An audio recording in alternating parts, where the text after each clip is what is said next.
Is atheism just the lack of belief in God?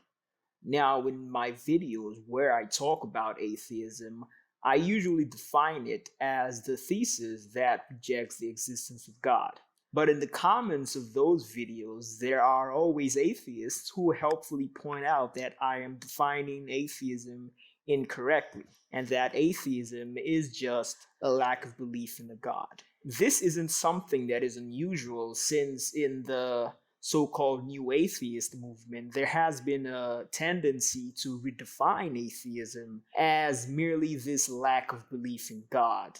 Because for a very long time in debates over the existence of God, atheism has been defined generally as the rejection of the existence of God. But the new atheists want to define atheism as merely the lack of belief in a God. And there have been various critiques of this linguistic revision, both by theists and atheists, especially in philosophy of religion.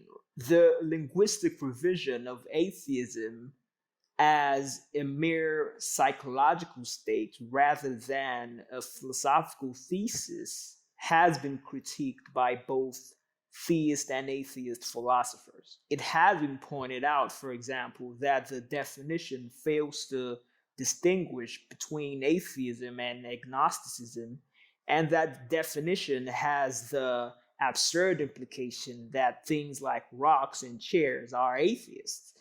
But we do not need to go into those criticisms here. What I would like to point out is that such a definition is not available to the atheist. In my arguments, I am arguing for Christian theism and the Christian God.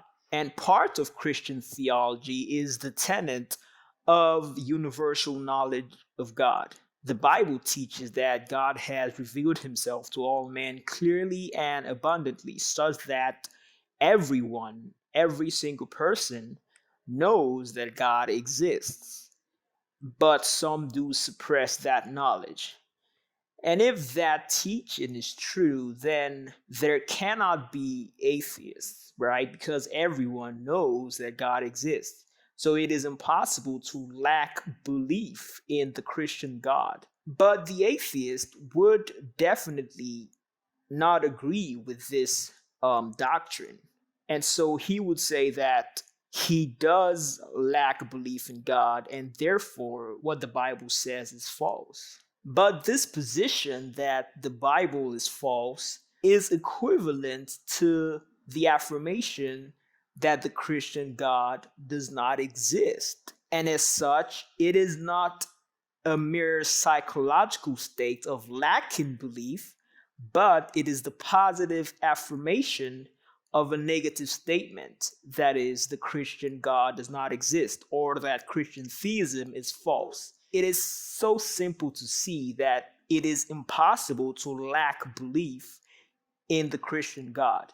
Because of the nature of the claims made by Christian theology, every person must take a stance on whether or not it is true or false. Basically speaking, there is no room for neutrality. And so the lack belief route is not available to atheists.